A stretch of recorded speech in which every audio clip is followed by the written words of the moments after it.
Bayangkan, seorang gadis muda selalu ditertawakan hanya karena hobinya menulis di buku harian lusuh.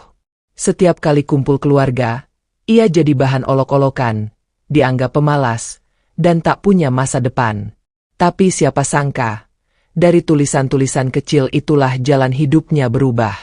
Kini, novel karyanya meledak, difilmkan, dan membuat semua orang yang dulu meremehkannya hanya bisa menunduk malu. Sebelum kita mulai kisahnya, jangan lupa untuk subscribe, like, dan tulis komentar kalian di bawah agar kami semakin semangat menghadirkan cerita penuh inspirasi. Semoga kalian semua diberikan kesehatan, rezeki yang lancar, serta kebahagiaan bersama keluarga tercinta. Amin. Hujan sore itu menetes ragu di atap seng, seperti ingin berhenti namun dipaksa langit untuk terus jatuh. Laras duduk di tepi jendela rumah kayu mereka, memeluk sebuah buku harian yang sampulnya sudah mengelupas. Di halaman paling belakang, ada bekas coklat dan jejak tinta yang melebar karena air mata yang pernah ia tahan sendirian. Di luar, aroma tanah basah merayap masuk, membawa dingin yang menempel di kulit. Di dalam, ada suara gelak tawa yang memantul dari ruang keluarga, tawa yang seolah memilih satu orang sebagai sasaran. Laras. Ia menutup mata sejenak, tarik napas, hembus. Tangan kirinya meraba ujung buku, tangan kanannya menggenggam pena. Ia menulis satu kalimat kecil yang bergetar di ujung senja. Aku ingin hidup dari kata, walau dunia menuduhku pemalas. Lalu ia berhenti, karena suara ibunya kembali terdengar, bening dan keras seperti piring yang beradu. Laras, kenapa bengong lagi? Ayo kumpul. Paman dan bibi sudah datang, seru ibunya. Laras menyelipkan bukunya di bawah bantal. Ia bangkit, merapikan kerudung, dan melangkah ke ruang keluarga. Di sana, hamparan camilan tersusun di meja, gelas teh manis berembun, dan wajah-wajah kerabat yang membawa kabar tentang kesuksesan orang lain. Di sudut, kakaknya, Laila, duduk dengan blazer hijau zaitun, rapi sekali, mulus seperti halaman majalah. Ia baru saja meraih kemenangan kasus besar. Nama Laila jadi pembicaraan. Nama Laras jadi jeda yang canggung. Wah, Laila makin bersinar, ucap bibi sambil menepuk tangan. Klienmu itu yang perusahaannya besar, kan? Hebat sekali. Ah, biasa saja, Bei, jawab Laila, merendah tapi bibirnya menangkap sorot bangga. Yang penting fokus. Tidak seperti adik kecilku, tukang fantasi. Gelak tawa menyambar. Paman ikut menimpali. Iya, Laras masih nulis ceritanya itu ya. Buku harian remaja galau. Hahaha. Ayah menatap Laras dengan napas berat. Kamu itu sudah dewasa, Ras. Dunia nyata menuntut kerja. Jangan mimpi terus. Ada tatapan yang menusuk pelan. Ada suara yang berpura-pura bercanda tapi seperti menabur garam pada luka lama. Laras menunduk, mengaduk teh yang tak ingin ia minum. Ia mencoba tersenyum. Namun di dalam dada, sesuatu merapat, seperti daun yang dipaksa ditekuk. Laras, Laila mengangkat alis. Kalau kamu mau, ikut aku magang di kantor. Belajar tanda tangan berkas. Biar tanganmu tidak cuma menulis halu. Gelak lagi. Lebih panjang. Lebih ramai. Laras menatap ujung jarinya. Bergeming. Ia ingin berkata sesuatu, tapi kata-kata yang biasanya mudah ia temukan justru sembunyi. Ia teringat malam ketika ia menyelesaikan cerpen pertamanya. 3.000 kata selesai sebelum fajar. Jari-jarinya pegal namun hatinya menari. Ia kirimkan naskah itu ke sebuah majalah daring. Diam-diam. Ia juga teringat saat ia memohon pada Allah di atas sajadah, agar satu jalan kecil membuka diri, sekecil celah cahaya di selat tirai, cukup untuk melihat kemungkinan. Terima kasih, Kak, ucapnya pelan. Tapi aku ingin menyelesaikan naskahku. Laila tertawa pendek. Naskah lagi. Nanti kalau gagal, jangan nangis ya. Bibi berbisik pada ibu. Kenapa sih dibiarkan saja? Suruh kerja. Kasihan kalau tua nanti. Ibu mengangguk. Sudah sering kubilang. Tapi anak ini keras kepala. Rasanya dingin di udara berpindah ke tulang. Laras berdiri. Permisi, aku ke kamar sebentar. Ia menutup pintu dengan perlahan. Di kamar, ia duduk di lantai. Buku harian keluar dari persembunyiannya. Hujan masih menderas. Ia menulis, lebih cepat, lebih dalam, seperti orang yang mengejar kereta terakhir. Tulisannya bercerita tentang seorang gadis yang suaranya tak terdengar, tapi tulisannya menyalakan lampu di hati pembaca. Tentang hari ketika tawa orang lain menjadi bensin bagi tekadnya. Tentang ayah yang akhirnya mengerti, tapi belum hari ini. Pukul 8 malam. Hujan mulai reda. Laras menatap layar laptop yang sudah tua, yang kipasnya sering berdengung seperti dengung nyamuk. Di folder bernama Cahaya Kecil, ada berkas dengan judul draft novel. Ia membuka. Satu halaman kosong menatapnya. Lalu satu kalimat ia ketik, seperti seseorang menyalakan mesin kapal di gelap sungai. Aku menulis bukan untuk lolos dari kenyataan, tapi untuk menemuinya dengan cara yang lebih jujur. Ia lanjutkan. Paragraf demi paragraf mengalir. Di luar kamar, suara kerabat masih berlarian. Ada tawa. Ada tepuk tangan. Ada cerita tentang gaji, tentang proyek, tentang jam tangan baru. Di dalam kamar, ada dengung kipas, ketukan huruf, dan doa yang tak bersuara. Allah, jika tulisan ini memang jalan yang kau tetapkan, kuatkan langkahku. Jangan biarkan aku jatuh karena ucapan orang. Jadikan kata-kata ini nafasku untuk bertahan. Pukul 9:15. Pintu kamar diketuk. Pelan. Larasku. Suara nenek memanggil lembut. Boleh Uti masuk? Laras berdiri, membuka pintu. Nenek masuk dengan senyum di wajah keriputnya. Mata nenek memantulkan cahaya kecil dari lampu meja. Uti tidak suka keramaian, katanya. Uti lebih suka kamar yang tenang. Seperti dulu, saat Uti menenun. Benang demi benang. Lama, tapi jadi kain yang kuat. Laras tersenyum. Laras juga menenun. Tapi benangnya kata-kata. Nenek mengangguk. Duduk di tepi ranjang. Tangannya yang keriput menyentuh punggung buku harian. Waktu kecil, ibumu juga suka menggambar. Tapi hidup membuatnya memilih hal lain. Bukan berarti gambarnya tidak berguna. Hanya jalannya berbeda. Semua orang menertawakan Laras. Biar saja, ucap nenek. Tawa orang lain tidak bisa jadi kompas. Kompas itu ada di sini. Ia menunjuk dada Laras. Di sini ada arah. Dan arah itu sering didengar oleh orang yang berani duduk sendirian. Laras menarik napas. Ada hangat yang turun ke dadanya, mengusir dingin yang sedari tadi gelisah. Uti, kalau suatu hari tulisan Laras gagal, Uti masih akan percaya. Uti percaya bukan karena hasil, tapi karena jalan. Kalau kau terus melangkah, jalan itu akan membawamu ke tempat yang tepat. Allah tidak menanamkan bakat untuk dibiarkan layu. Bibir Laras bergetar. Terima kasih, Ti. Nenek tertawa kecil. Sekarang menulislah. Nanti Uti ambilkan teh hangat. Nenek keluar. Pintu tertutup lagi. Laras kembali duduk. Ia menatap layar. Dan sesuatu bergerak di dalam dirinya. Sungguh-sungguh bergerak. Seperti pintu yang baru saja dibuka dari dalam. Kata-kata datang. Ia menulis adegan pembuka.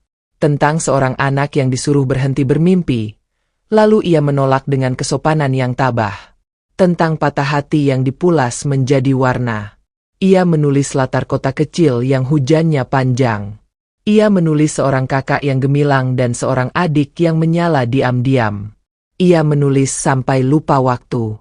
Ketika jam dinding berdetak 10, telepon genggam bergetar di meja. Satu notifikasi email. Laras berhenti mengetik. Napasnya naik turun. Ia membuka. Subjek email itu pendek. Kirimkan naskah lengkapmu. Dari sebuah alamat yang nama pengirimnya pernah ia baca di halaman ucapan terima kasih sebuah novel terkenal. Redaksi Fajar Pustaka. Jantung Laras memukul tulang rusuknya. Ia membaca pelan, menahan diri agar tidak kehilangan satu pun huruf. Kami membaca cerpenmu yang terbit di majalah kisah. Kami menyukai suaramu. Adakah naskah panjang yang bisa kau kirimkan untuk kami tinjau? Mohon lampirkan sinopsis dan 3 bab awal. Tenggat 2 minggu dari sekarang. Dunia mengecil menjadi layar ponsel dan 3 baris kalimat.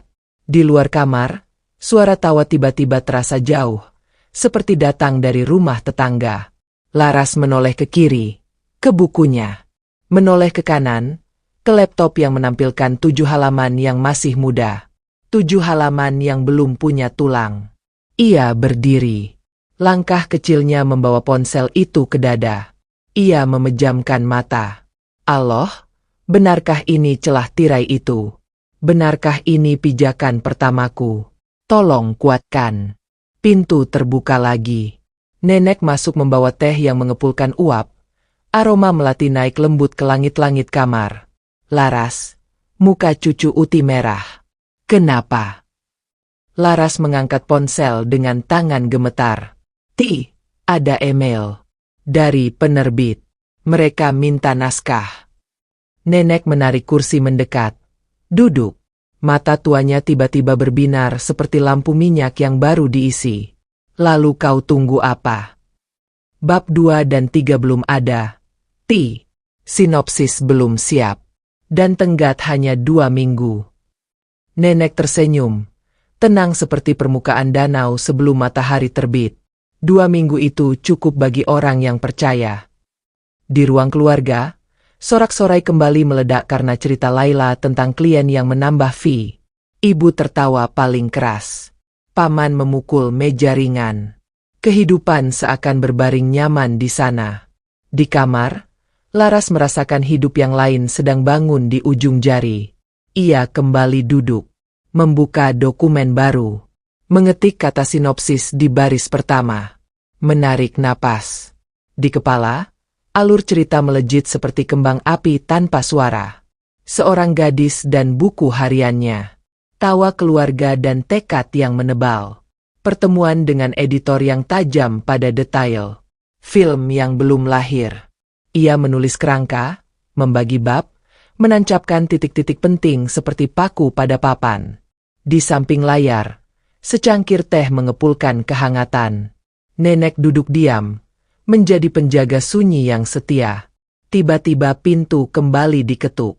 Kali ini keras. Ibu muncul di ambang, menatap kamar dengan alis bertaut. Kalian berdua di sini. Laras, tamu menanyakanmu. Mereka ingin tahu kapan kamu mulai kerja sungguhan. Jangan sembunyi di kamar saja. Nenek berdiri pelan, menatap menantunya dengan tatap yang tak sering ia keluarkan. Biar Laras menulis. Tamu bisa menunggu. Ibu mendengus. Menulis apa? Hidup itu perlu uang. Bukan cerita. Laras menahan diri agar suaranya tak bergetar. Bu, Laras sedang menyelesaikan sinopsis. Ada penerbit yang meminta. Ibu terdiam sepersekian detik. Lalu tersenyum tipis seperti seseorang yang tidak ingin berdebat di depan orang lain. Penerbit. Ya sudah. Cepat saja. Nanti bantu beres dapur. Pintu menutup. Hening kembali mendekat. Nenek duduk lagi. Laras memejamkan mata sebentar. Lalu membuka. Ia menulis judul di baris atas. Judul sementara. Cahaya kecil dari buku harian. Ia menulis lagi, dan lagi. Setiap kalimat terasa seperti anak tangga baru, menanjak ke sesuatu yang belum ia lihat tapi ia percaya ada di sana. Ketika jam menunjukkan 11:03, listrik di rumah meredup sebentar, seperti menarik napas. Lampu kembali terang. Hujan sudah berhenti sama sekali. Jalanan hanya menyisakan gemerlap basah di bawah lampu teras. Laras mengetik paragraf terakhir sinopsis. Ia menyimpannya. Lalu membuka bab pertama. mengubah beberapa kalimat, memperketat dialog, menajamkan detail. Ia ingat tawa di ruang keluarga. Ia masukkan tawa itu ke halaman. Tapi kali ini tawa itu bukan pedang. Ia ubah menjadi cermin yang memantulkan keberanian tokohnya. "Uti," bisik Laras tanpa menoleh. "Jika naskah ini jadi, Laras akan kirim malam ini." Nenek mengangguk. "Kirim. Sebelum ragu datang. Sebelum ingatan tentang tawa orang lain merampok keyakinanmu." Laras tersenyum. Jam 11:12. Ia menggabungkan berkas. Sinopsis. 3 bab awal. Ia menuliskan email balasan dengan tangan yang sedikit gemetar namun tidak kecil lagi. Ia tulis salam, ia tulis terima kasih, ia tulis harapan secukupnya. Lalu ia berhenti. Kursor berkedip.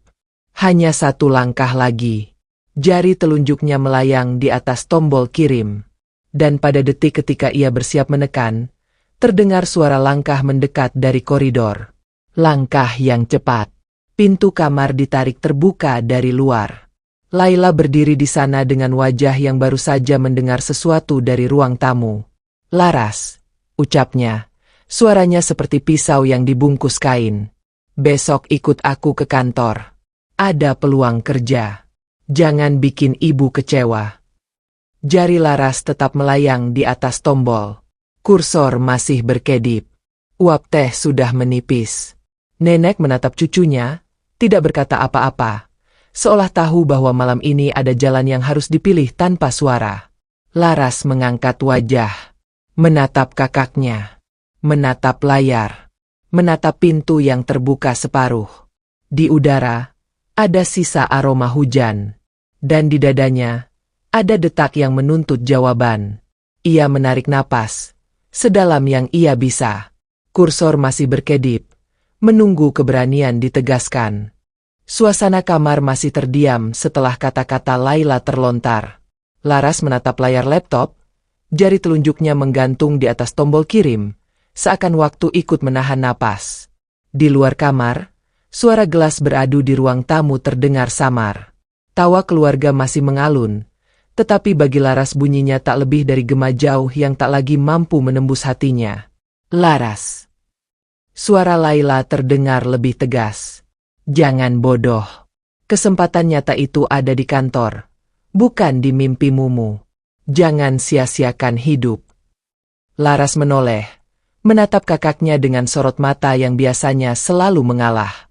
Kali ini ada sesuatu yang berbeda. Ada bara yang tumbuh. "Kak, biarkan aku menentukan jalan sendiri," katanya lirih, tapi suaranya penuh tekad. Laila memutar bola mata, mendengus, lalu menutup pintu dengan keras. Suara hentakan langkahnya menjauh di koridor, membuat cangkir teh di meja bergetar. Nenek masih duduk diam, wajahnya teduh. "Tekanlah, cucuku," bisiknya. "Tekanlah sebelum kau ragu lagi." Laras menutup mata, lalu menekan tombol kirim. Klik. Layar menampilkan pesan sederhana. Email terkirim. Seketika dadanya berdebar kencang. Rasanya seperti baru saja melempar batu ke tengah danau yang tenang, dan kini gelombang akan menyebar ke segala arah. Ia menatap nenek. Senyumnya bergetar. "Sudah, Ti. Sudah terkirim." Nenek mengangguk. Matanya berkaca-kaca. Itulah langkah pertama. Jangan pernah menoleh ke belakang. Malam itu, Laras tidak langsung tidur. Ia duduk di depan laptop hingga larut, menatap draft novel yang masih panjang. Setiap kalimat ia koreksi, ia rapikan. Ia merasa setiap kata adalah nyawa, setiap dialog adalah napas, dan setiap deskripsi adalah detak jantung yang menuntun jalan. Jam menunjukkan pukul 1 dini hari ketika ia akhirnya menutup laptop. Ia berbaring di ranjang, memeluk buku hariannya. Di luar, angin malam membawa aroma tanah yang basah setelah hujan. Ia berdoa dalam hati, "Ya Allah, aku serahkan semua pada MU. Jika memang ini jalanku, maka bimbinglah aku." Keesokan paginya, rumah kembali ramai dengan suara keluarga yang bersiap. Ibu sibuk di dapur, ayah membaca koran, Laila sudah berdandan rapi dengan blazer hitam. Laras turun dengan mata yang sedikit sembab, tapi sorot matanya berbeda. Saat sarapan, ayah menatapnya.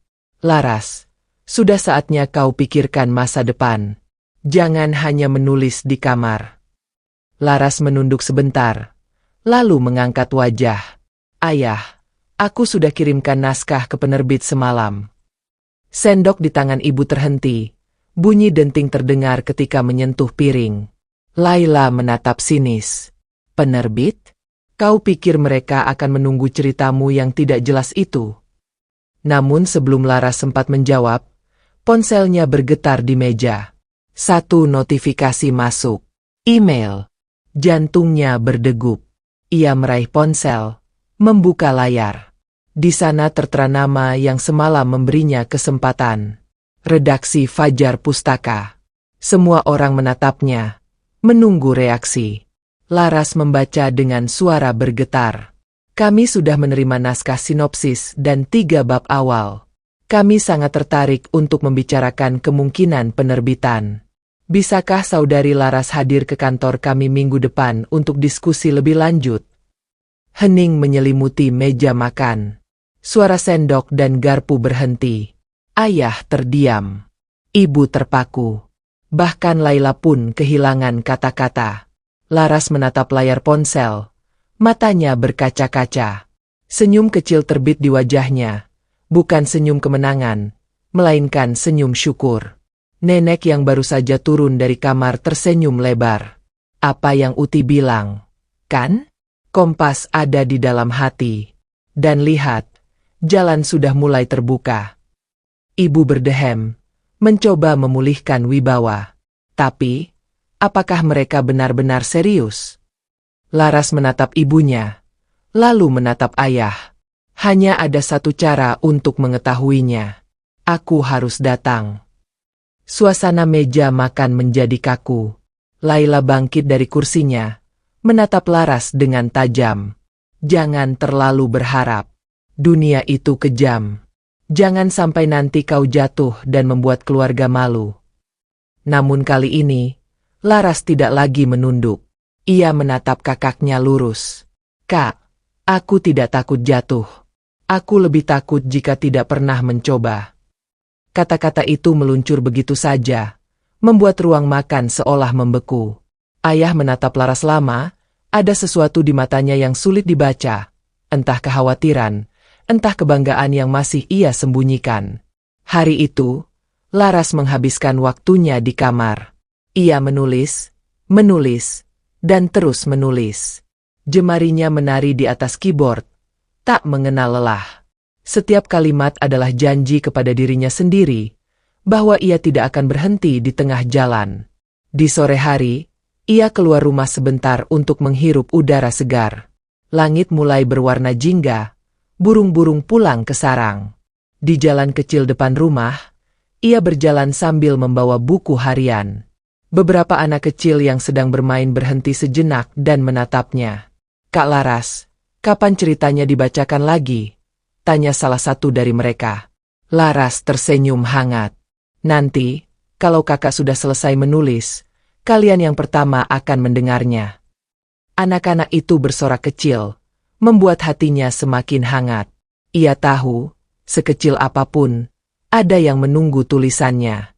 Itu saja sudah cukup untuk membuatnya bertahan. Malam menjelang, dan Laras duduk kembali di depan laptop. Di layar, bab keempat mulai terbentuk. Hatinya bergetar setiap kali kata demi kata terangkai. Di luar, suara jangkrik menemani.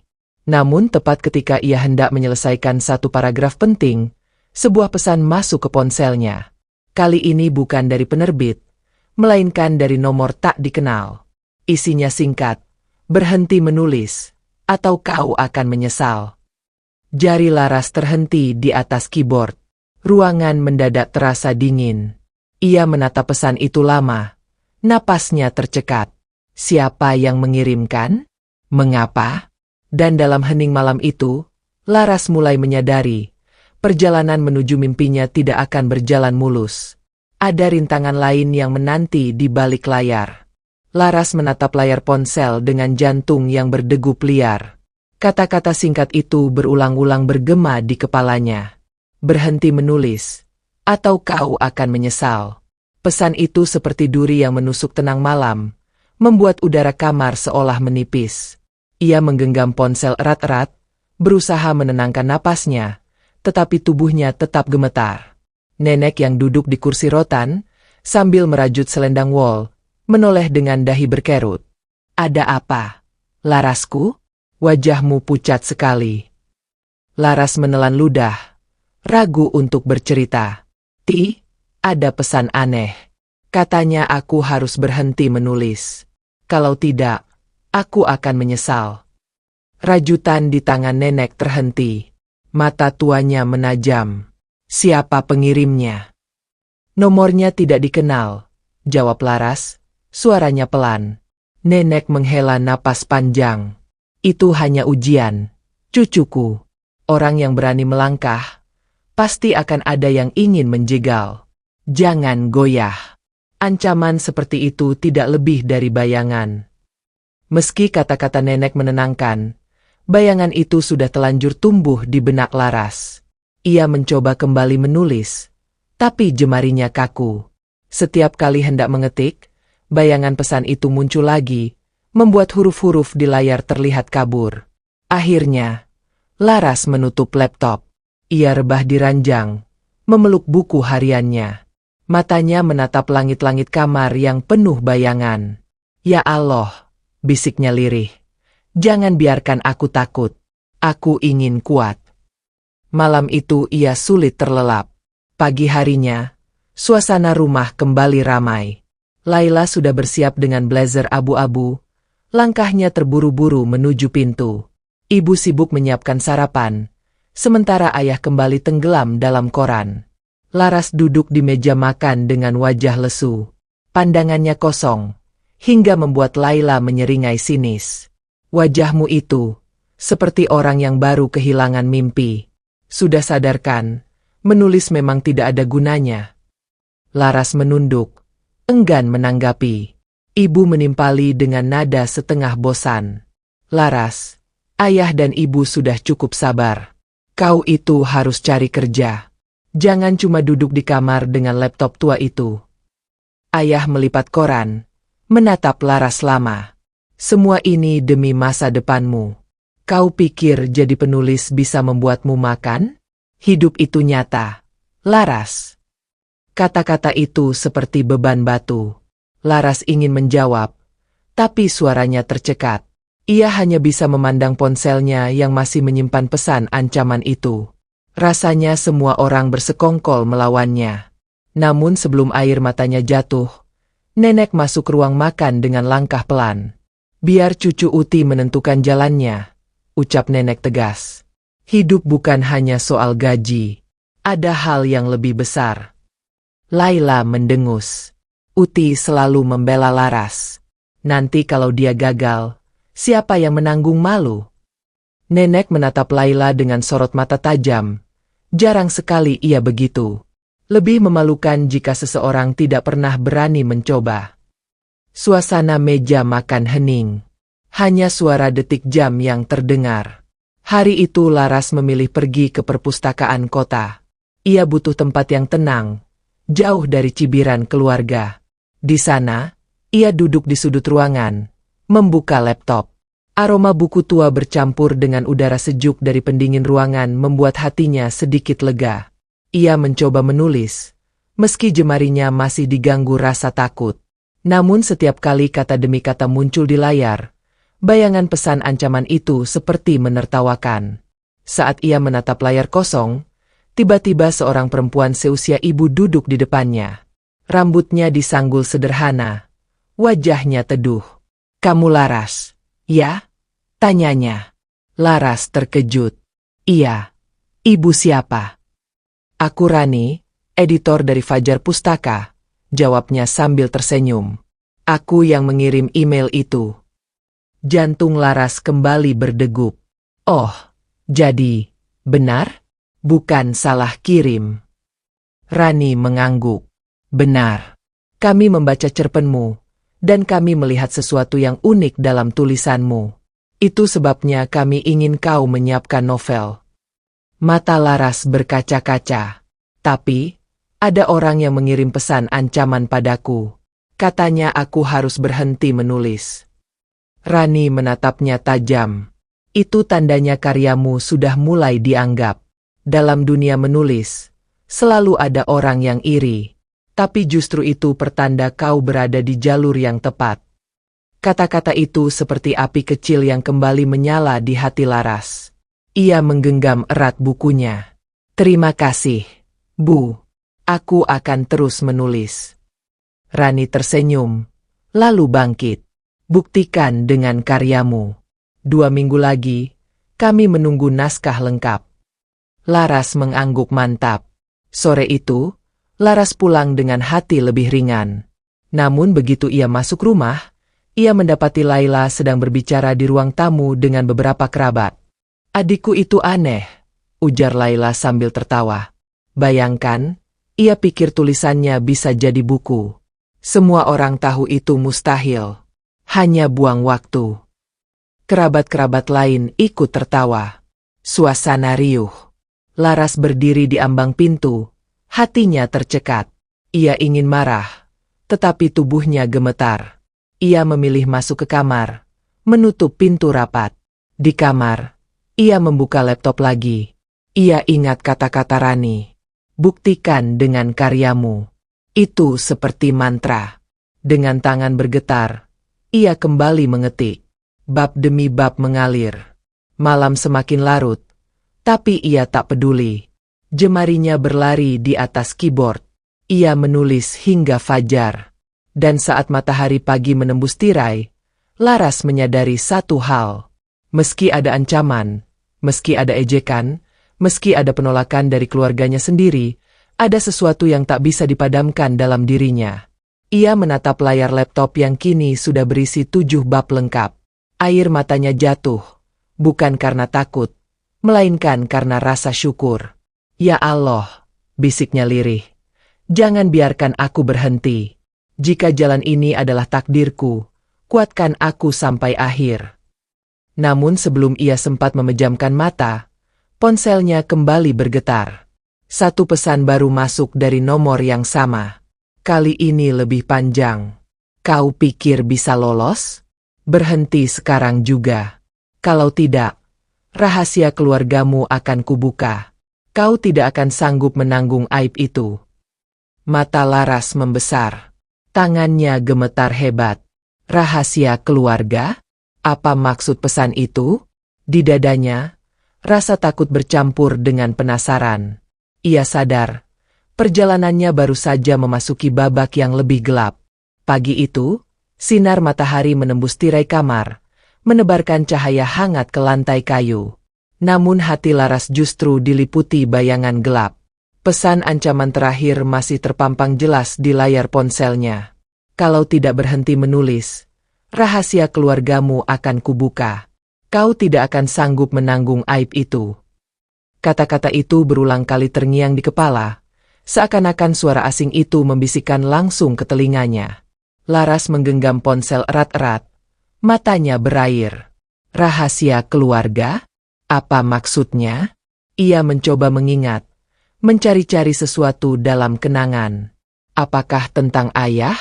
Atau ibu? Atau mungkin kakaknya? Laila? Tidak ada jawaban yang jelas. Nenek masuk ke kamar, membawa segelas susu hangat.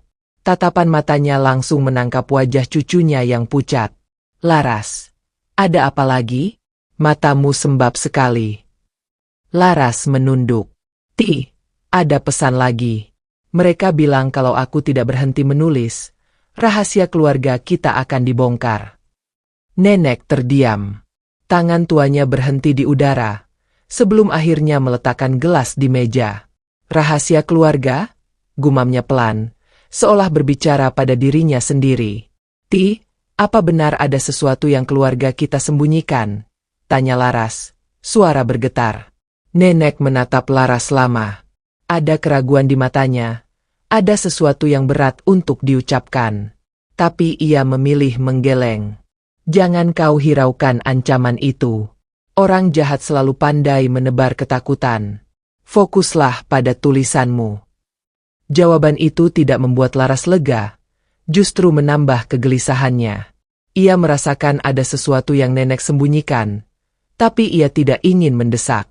Hari itu berjalan lambat. Laras mencoba menulis, tapi pikirannya terus diganggu bayangan ancaman. Setiap kata yang ia ketik seakan berubah menjadi tanda tanya besar. Sore hari, ia memutuskan keluar rumah. Ia berjalan menyusuri jalan kecil menuju sungai di belakang desa. Sungai itu tenang, airnya memantulkan cahaya senja. Ia duduk di tepi, membuka buku harian, dan menulis tentang rasa takutnya. Tentang pesan misterius. Tentang kemungkinan rahasia yang tersembunyi di keluarganya sendiri. Saat ia asyik menulis, tiba-tiba seseorang duduk di sampingnya. Laras menoleh, ternyata seorang pemuda sebaya, tetangganya bernama Fikri. Wajahnya teduh, senyumnya ramah. "Kamu kelihatan gelisah," kata Fikri. "Aku sering lihat kamu bawa buku, duduk sendiri di sini." Laras menutup bukunya cepat, hanya menulis, untuk menenangkan hati. Fikri mengangguk. "Aku kagum dengan orang yang bisa menulis. Butuh keberanian untuk menuangkan isi hati ke dalam kata." Laras tersenyum tipis. Kata-kata itu menenangkan. Tapi hatinya tetap bergejolak. "Kalau ada yang mengganggu, ceritakan saja," lanjut Fikri. "Kadang berbagi bisa meringankan." Laras menimbang. Ia ingin bercerita, tapi takut rahasia itu justru makin melebar. "Terima kasih, Fikri. Mungkin suatu hari nanti." Pemuda itu hanya tersenyum. "Baiklah. Kalau begitu, tetaplah menulis. Jangan berhenti hanya karena takut." Kata-kata itu menempel di hati Laras. Ia pulang dengan langkah lebih ringan, meski pertanyaan tentang rahasia keluarga masih membayangi. Malam tiba. Rumah kembali riuh. Laila pulang dengan wajah penuh kemenangan, membawa kabar ia baru memenangkan kasus penting. Semua keluarga bersorak gembira, kecuali Laras yang duduk di sudut, diam. Ketika sorakan mereda, Laila menoleh ke adiknya. "Laras, apa yang kau kerjakan? Masih menulis? Jangan buang waktu." Ayah ikut menimpali. "Benar," kata Laila. "Menulis tidak menjamin apa-apa. Sudahlah, ikut saja langkah kakakmu." Laras menunduk, hatinya teriris. Namun kali ini ia tidak tinggal diam. Ia menatap ayah, lalu berkata dengan suara tegas, "Aku sudah dipanggil penerbit untuk berdiskusi. Mereka tertarik pada tulisanku." Ruangan mendadak sunyi. Semua mata menatap Laras. Ibu mengerutkan dahi. Laila tertawa sinis. "Penerbit?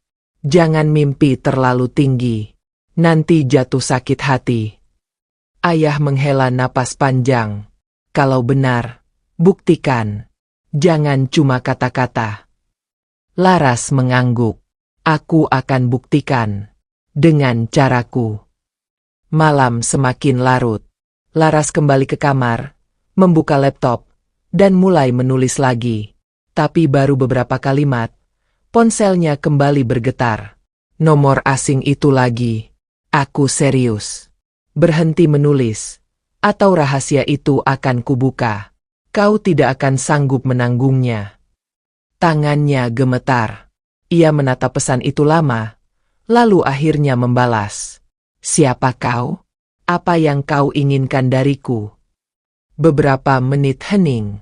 Lalu balasan muncul. "Aku tahu ayahmu menyimpan sesuatu. Kau pasti tidak tahu, kan?" Darah Laras berdesir. "Ayah? Apa yang dimaksud?" Ia menggigit bibir.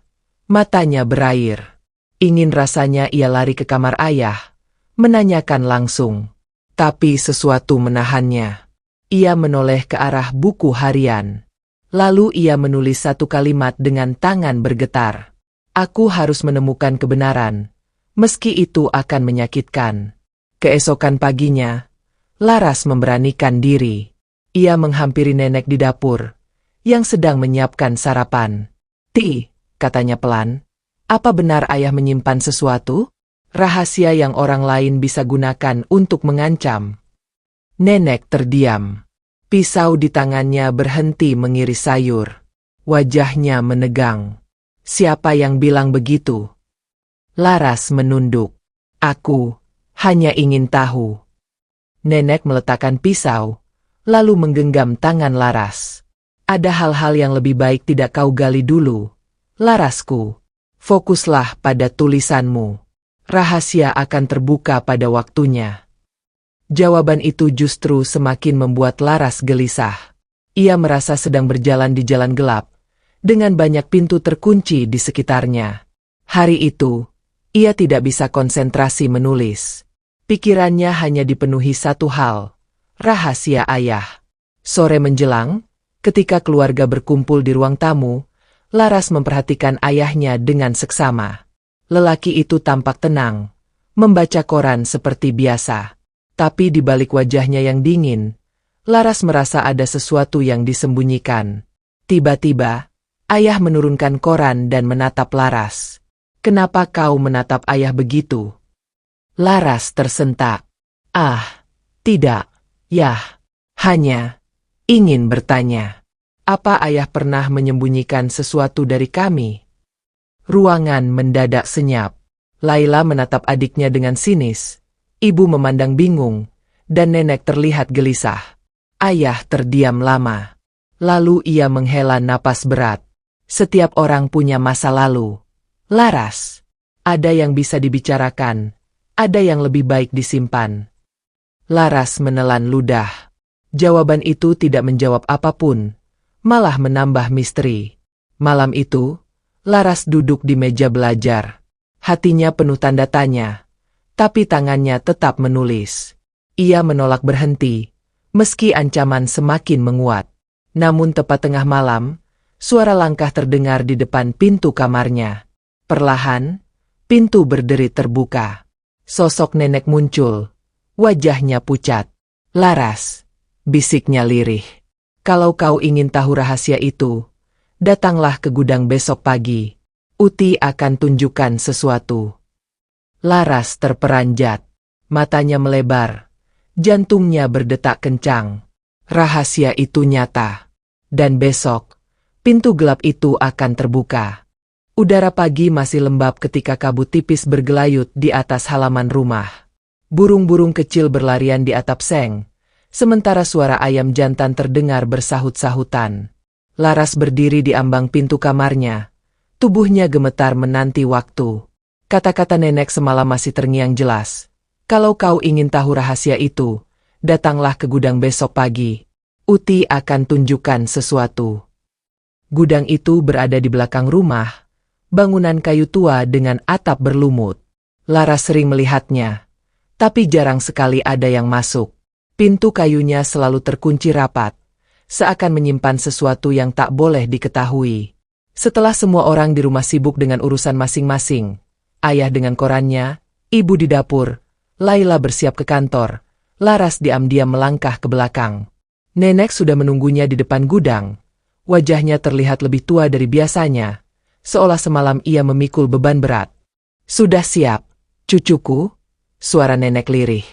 Laras mengangguk, meski hatinya diliputi rasa takut. Nenek merogoh saku bajunya, mengeluarkan kunci karatan. Tangannya bergetar ketika memasukkan kunci ke lubang. Suara krek terdengar nyaring, membuat bulu kuduk Laras merinding. Pintu kayu itu perlahan terbuka. Aroma debu dan kelembapan segera menyeruak keluar, menusuk hidung. Sinar matahari yang masuk dari celah dinding memperlihatkan tumpukan kotak kayu, kain lusuh, dan rak berdebu penuh barang lama. "Masuklah," kata nenek. Laras melangkah pelan. Jantungnya berdetak cepat.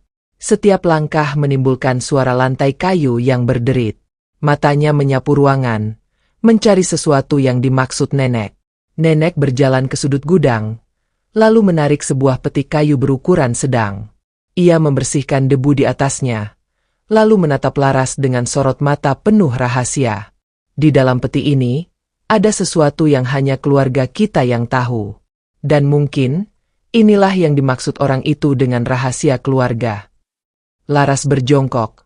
Tangannya gemetar saat membuka kait besi peti itu. Saat tutupnya terbuka, aroma kertas tua langsung tercium.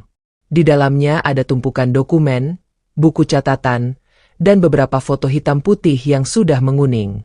Laras mengambil salah satu foto. Seorang lelaki muda tampak di sana, mengenakan seragam aparat. Wajahnya mirip ayah, hanya lebih muda. Di sampingnya ada sekelompok orang, sebagian tersenyum, sebagian tampak kaku. "Siapa ini, Ti?" tanya Laras pelan. Nenek menarik napas panjang. "Itu ayahmu, puluhan tahun lalu. Dia pernah terlibat dalam sesuatu yang tidak banyak orang tahu. Sesuatu yang bisa jadi aib jika dibuka." Laras menatap nenek. Matanya membesar.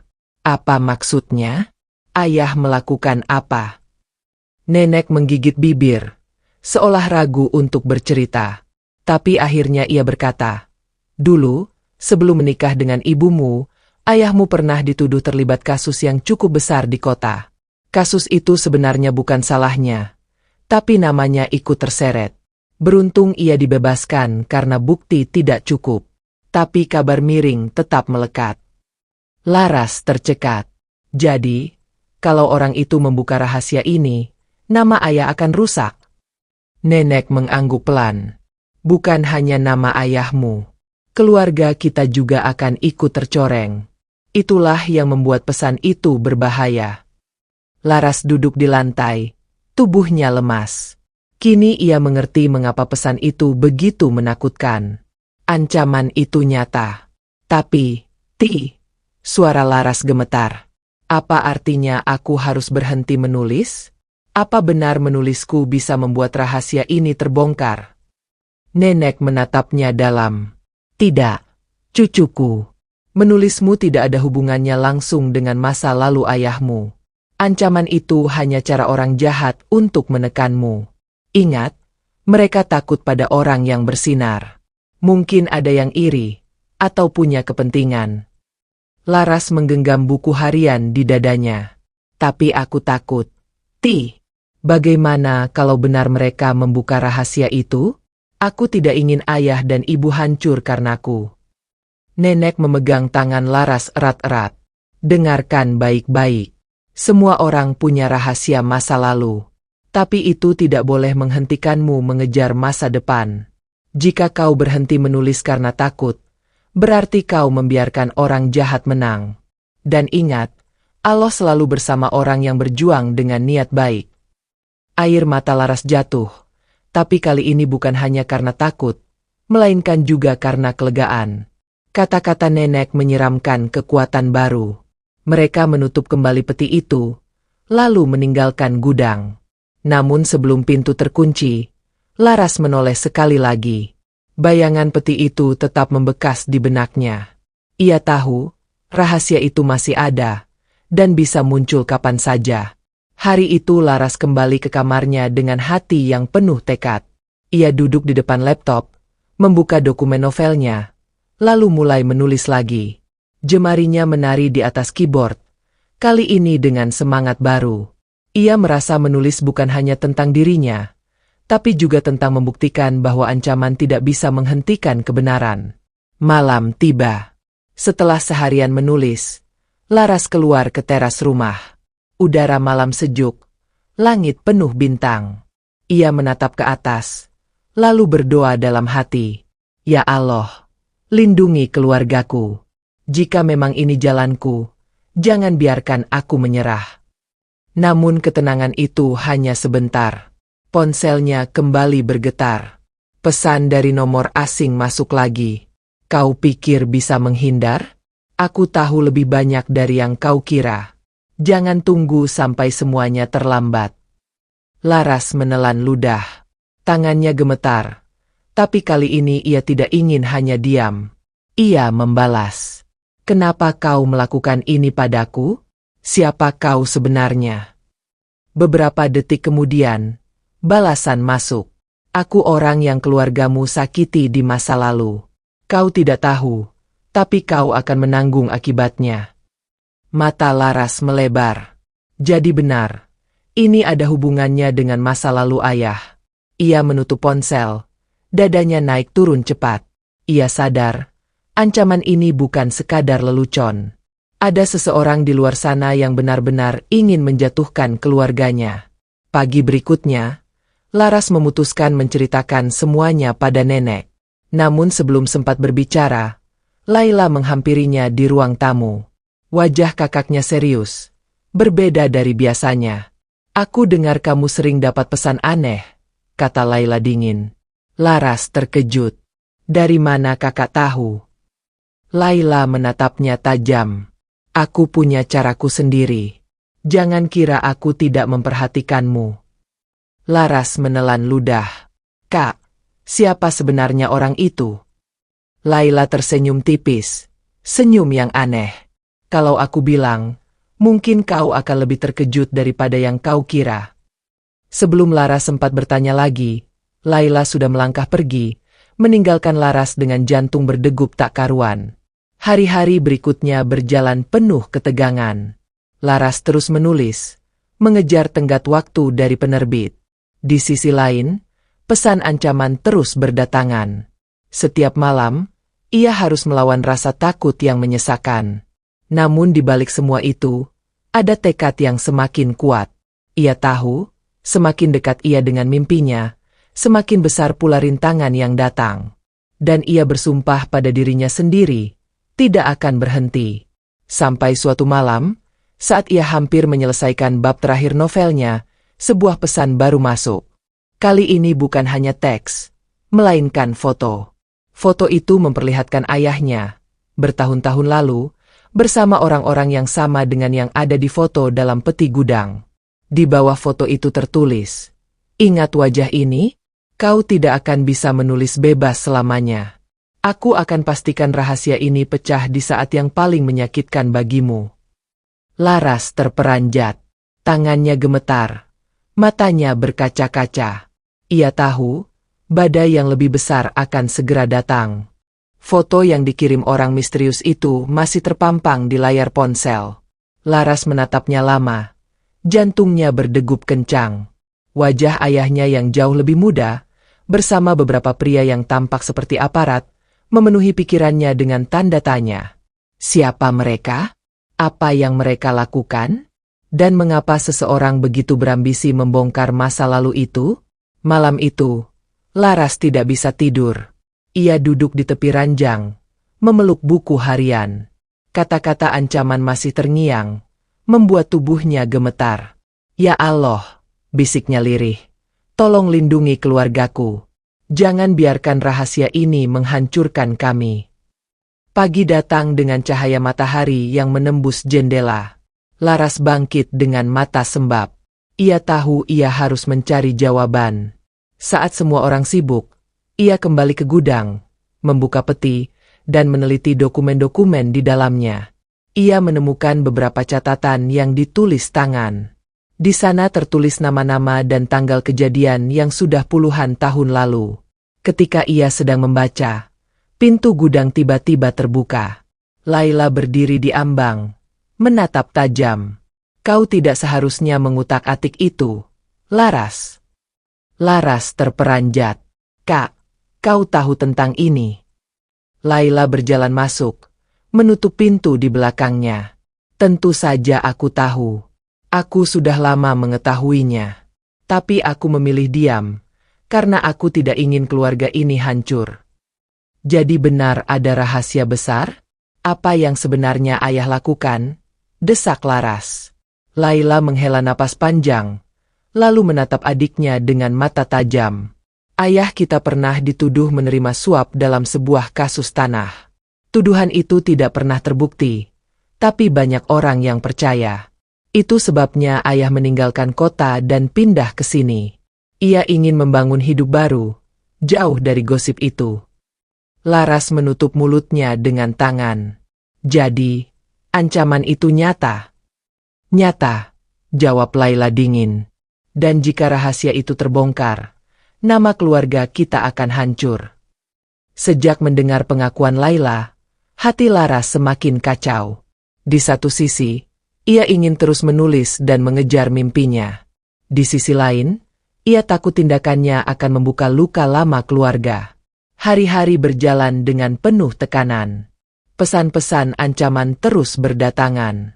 Kadang hanya satu kalimat pendek, kadang berupa foto lama, bahkan sekali waktu berupa alamat rumah mereka, seakan-akan orang itu mengawasi dari dekat. Meski begitu, Laras tetap menulis.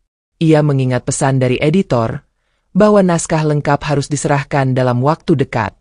Setiap kali jemarinya mengetik, ia merasa sedang berlari melawan waktu, berlari melawan ketakutan yang mengejarnya. Suatu malam, ketika ia hampir menyelesaikan bab terakhir, ayah masuk ke kamarnya. Wajahnya letih, matanya penuh rahasia. Laras, berhentilah menulis untuk sementara. Kau tidak tahu bahaya apa yang sedang mengintai. Laras menatap ayahnya dengan mata berkaca-kaca. Ayah, aku tidak bisa berhenti. Ini mimpiku. Dan kalau aku berhenti, orang jahat itu justru akan menang. Ayah terdiam lama, lalu menunduk. Mungkin benar. Tapi kau harus tahu, apapun yang terjadi nanti, ayah akan bertanggung jawab. Semua ini adalah masa lalu ayah, bukan salahmu. Laras menangis, memeluk ayah. Aku hanya ingin menulis. Yah, aku tidak ingin menghancurkan keluarga. Ayah menepuk bahunya. Teruslah menulis, tapi berhati-hatilah. Jangan pernah biarkan rasa takut menghentikanmu. Malam itu, dengan air mata yang belum kering, Laras mengetik kalimat terakhir novelnya. Ia membaca ulang setiap bab, memperbaiki detail, menajamkan dialog.